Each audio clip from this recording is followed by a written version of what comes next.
Sir जय हिंद। Group captain UK Devnath sir, जय हिंद। बहुत बहुत शुक्रिया समय देने के लिए। Thank you sir. जय हिंद राजेश।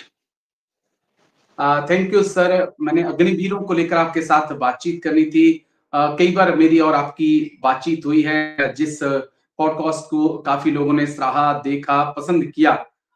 लेकिन कल एक खबर आती है सर, थर्सडे को, कि जैसलमेर में जो कमांडर कॉन्फ्रेंस हो रही है, उसमें अग्निवीर का मुद्दा उठ सकता है। तमाम न्यूज़पेपर ने ये चलाया कि 75% अग्निवीर को पकाया जा सकता है। लेकिन फिर आर्मी की तरफ से सफाई आई कि भाई ये तो हमारे एजेंडे में है ही नहीं। जिन मुद्दों में हमने बात करनी है उसमें अग्निवीर का मुद्दा नहीं है। तो कई बार तो मुझे खुद को लगता है कि कहीं ऐसा तो नहीं कि मैं भी अग्निवीरों को धोखा दे रहा हूं, है ना। तो कैसे हम देखें, कभी आती है कि अग्निवीर को लेकर मिनिस्ट्री ऑफ डिफेंस को रिपोर्ट भेज दी गई है, एमओडी फैसला लेने वाली है, देश के रक्षा मंत्री इसके ऊपर विचार कर रहे हैं, आर्मी चीफ भी कहते हैं कि छुट्टी जो है वो 60 दिन होगी, उस पर विचार किया जा रहा है। लेकिन उस पर हम चर्चाएं भी करते हैं, लेकिन एक लंबा वक्त गुजर, कैसे हम देखें सर? हाँ राजेश, इसमें बहुत ही दुविधा वाली एक सिचुएशन है। हमारे अग्निवीर भाई फौज ज्वाइन करते हैं, बहुत मेहनत से एग्जाम और फिजिकल टेस्ट पास करने के बाद ज्वाइन करते हैं। दिल में एक उमंग होती है कि देश की सेवा करेंगे। फिर ये भी सोचते हैं कि लॉन्ग टर्म सर्विस करेंगे तो पेंशन लेके घर जाएंगे।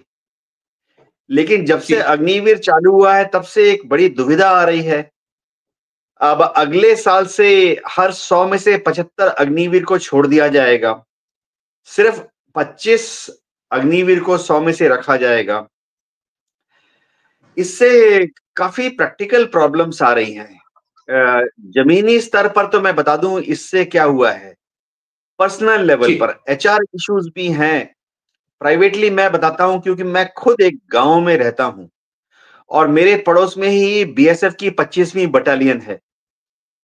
ओके। देखो, जब से अग्निवीर स्कीम लागू हुई है, जो बच्चे फौज ज्वाइन कर रहे हैं उनकी इज्जत कम हो गई है, उनकी शादियां नहीं हो रही हैं। जहां रोका हुआ था, रोका लड़की वालों ने कैंसिल कर दिया है।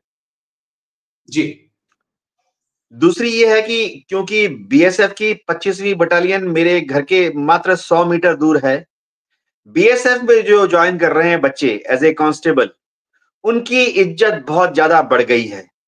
क्योंकि वो जब ओके। ज्वाइन करते हैं, एक जैसा ही एग्जाम होता है, एक जैसा ही फिजिकल टेस्ट होता है, लेकिन वही बच्चा उसी क्वालिफिकेशन से अगर बीएसएफ ज्वाइन करता है एज ए कांस्टेबल या सीआरपीएफ समझो, तो उसकी इज्जत बहुत ज्यादा है। क्योंकि अब वो तकरीबन तकरीबन बीएसएफ में 60 साल तक काम करेगा। अब बीएसएफ की जो 25वीं बटालियन मेरे पास है, वहां पर एक स्कूल चल रहा था, प्राइवेट स्कूल चल रहा था गांव में।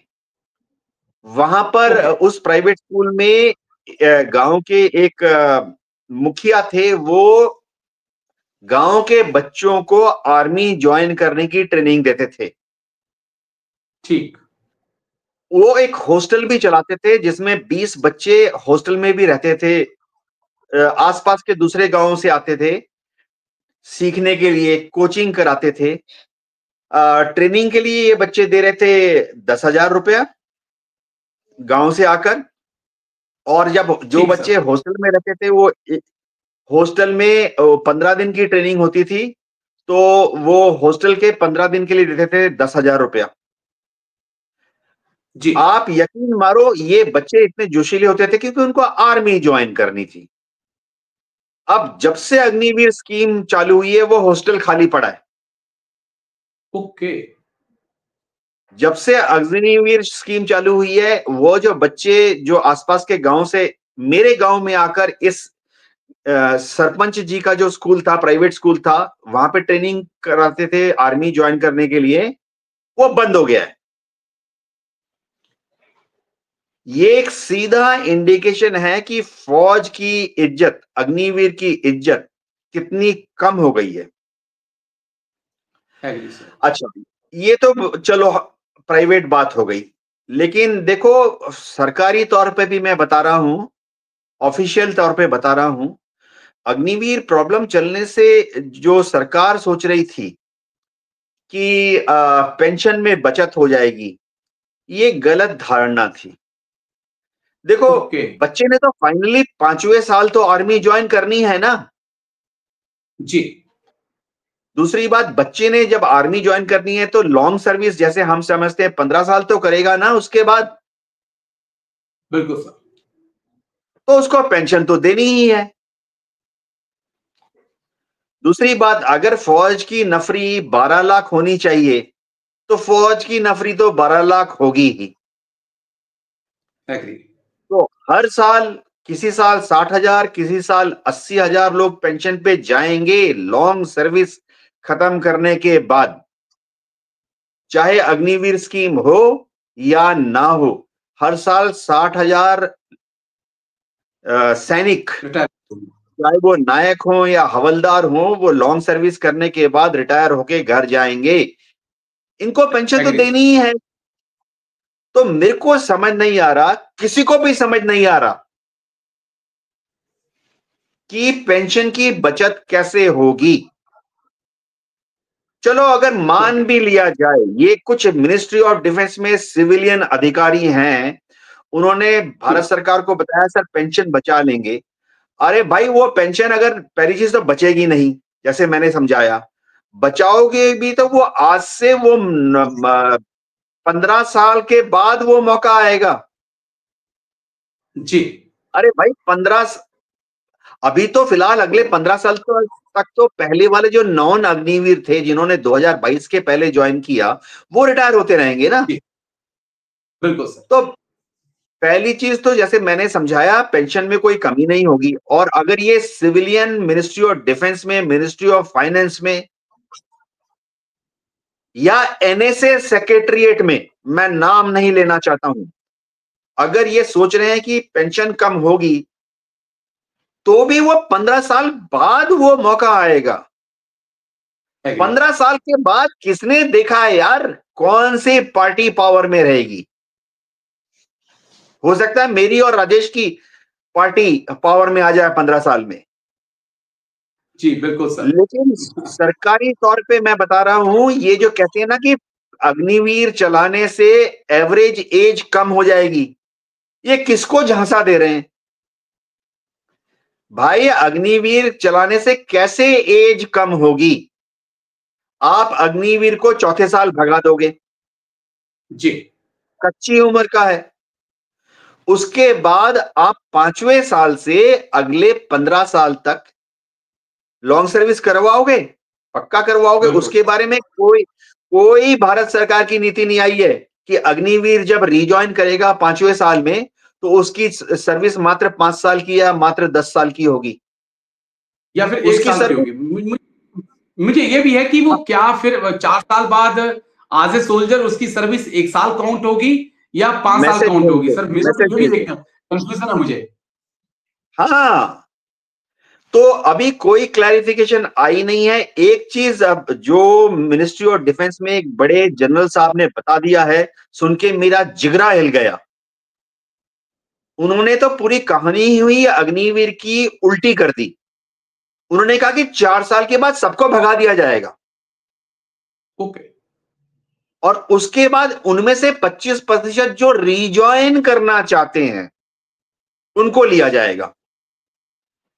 यानी 4 साल के बाद सर्विस की ब्रेक है। यानी ये जनरल जी साहब ने जो बयान दिया उसके मुताबिक 5वें साल में उसकी घड़ी फिर से शून्य, जीरो सर्विस से चालू होगी। इसका मतलब है उसका loss of seniority, loss of बिल्कुल। Pensionable service. मुझे समझ नहीं आ रहा कि ये क्या हो रहा है। क्यों एक अग्निवीर जो 4 साल नौकरी करेगा, उसके बाद कंटिन्यू करेगा अगले 15 साल के लिए, जी ज्यादा भी कंटिन्यू कर सकता है। वो हो सकता है कि सूबेदार बन जाए, 24 साल की नौकरी तक रहे। हो सकता है सूबेदार मेजर बन जाए, 28 साल तक बिल्कुल नौकरी करेगा कम से कम। उसकी लॉस ऑफ सीनियरिटी हो रही है। यानी जब उसकी 24 साल होगी, बोलेंगे नहीं तुम्हारी तो 20 साल हुई है। जब उसकी 28 साल की सूबेदार एसएम साहब बन जाएंगे, ऑनररी के लीडियो होंगे, बोलेंगे तुम्हारी तो 24 साल की नौकरी हुई है। मुझे समझ नहीं आ रहा है राजेश कि ये कौन लोग हैं जो कि मिनिस्ट्री ऑफ डिफेंस में, मैं बता दूं राजेश, ये सारे सिविलियन हैं। ये हमारे जनरल साहब के हाथ में कुछ नहीं है। हमारे जनरल साहब जो बोलते हैं ये सिर्फ मिनिस्ट्री ऑफ डिफेंस से जो उनके पास नोटिंग आती है वो सामने जाके बोल देते हैं। मिनिस्ट्री ऑफ डिफेंस में इस वक्त इस तरह के सिविलियंस की भरमार है, चाहे वो एलडीसी हो, यूडीसी हो, सेक्शन ऑफिसर हो, डिप्टी सेक्रेटरी हो, डायरेक्टर हो, ज्वाइंट सेक्रेटरी हो, जो सिर्फ एक चीज करना चाहते हैं कि किस तरह से भारत की फौज को नुकसान पहुंचाया जाए, किस तरह से भारत की फौज में जवानों को तोड़ा जाए, किस तरह से भारत की फौज में जवानों का और अफसरों का जो मेल मिलाप है उसको कमजोर किया जाए, किस तरह से भारत की फौज में जवानों के दिल में अफसरों के लिए नफरत पैदा की जाए। एक सिंगल पॉइंट एजेंडा है भारत सरकार का और मिनिस्ट्री ऑफ डिफेंस का कि अफसरों की जो इन्फ्लुएंस है जवानों के ऊपर, कि लड़ाई के मैदान पे एक अफसर जब कहता है कि हमला, दावा, उसको सुनकर जवानों का खून खौल जाता है और दुश्मन पे धावा करते हैं।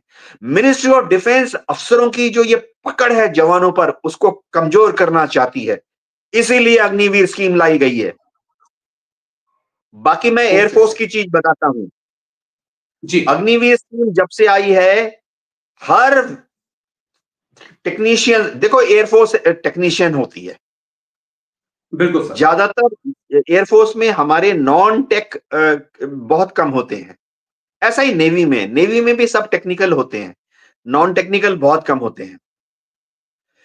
इनको आप कितनी बार ट्रेन करोगे? अगर जैसे हमारे यहाँ ट्रेनिंग के लिए स्कूल होते हैं एयरफोर्स में, जहां पे कि बच्चों को 9 महीने 10 महीने की ट्रेनिंग दी जाती थी पहले कि कैसे हवाई जहाज के इंजन को रिपेयर करना है, कैसे एक मिसाइल के रेडार को ठीक करना है, कैसे दुश्मन को ढूंढने वाले रेडार को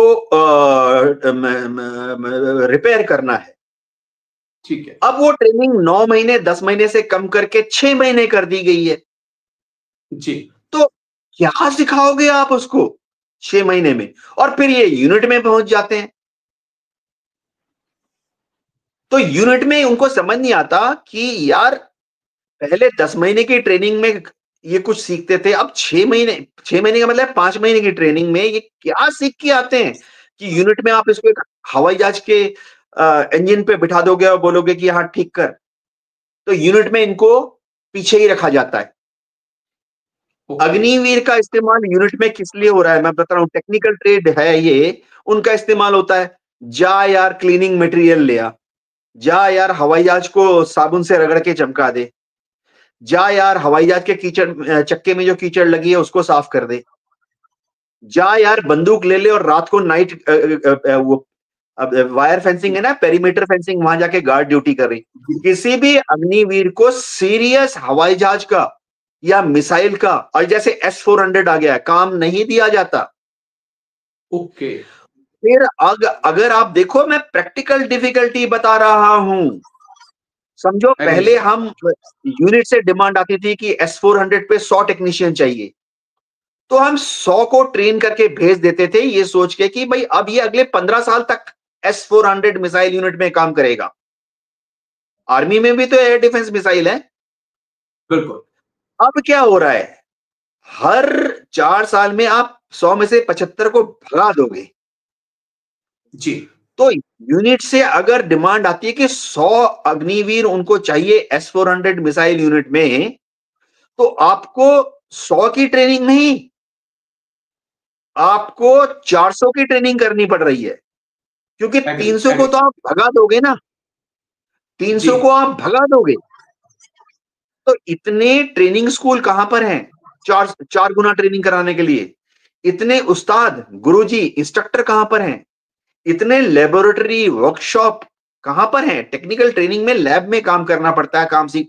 एक जो बच्चा आता है गांव से, उसको तो वेल्डिंग नहीं पता, सोल्डरिंग कैसे करते नहीं पता, उसको पता नहीं कि शीट मटिंग कैसे कैसे शीट मेटल को काटा जाता है।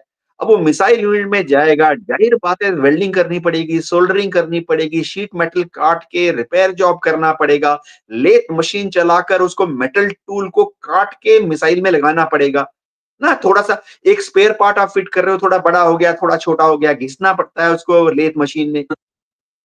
ये सब सिखाने में समय लगता है, तो हमें इतने सारी वर्कशॉप कहाँ हैं इनको सिखाने के लिए?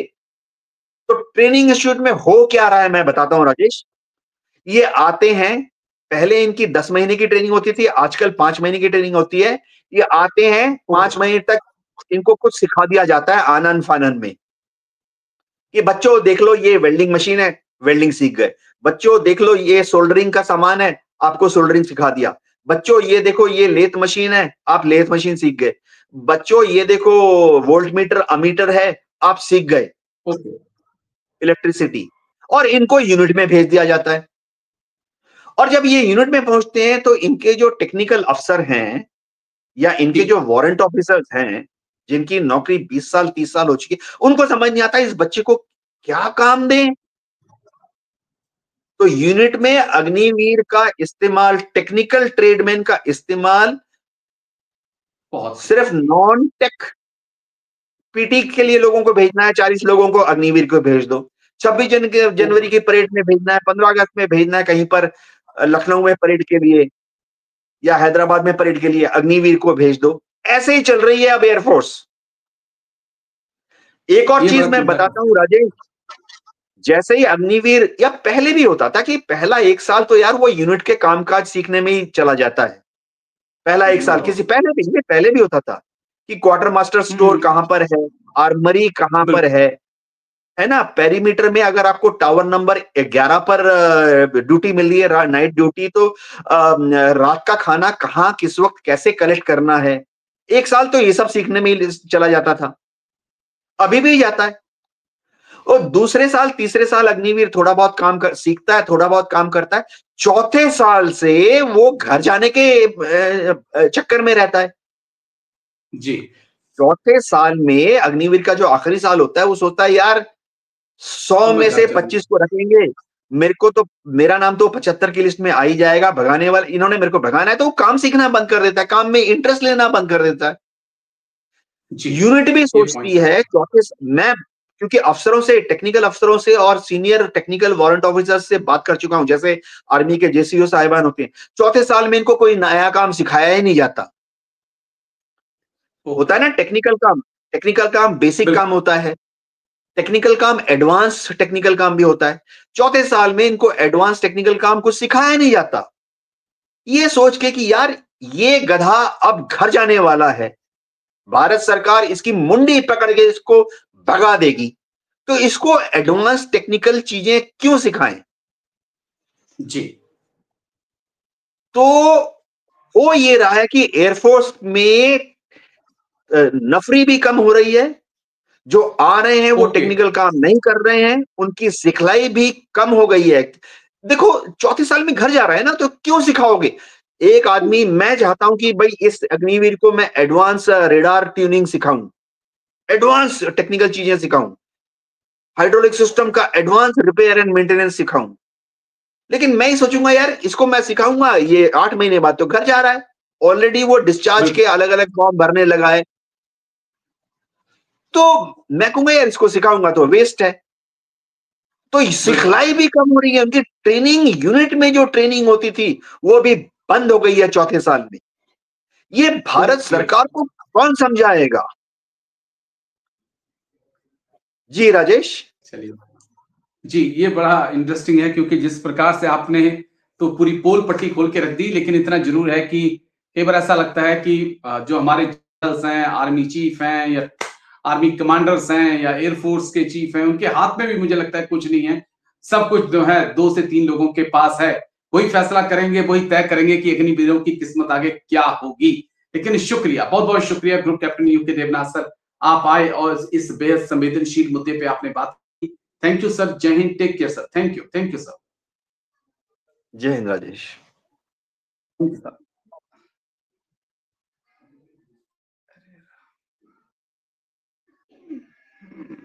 callings.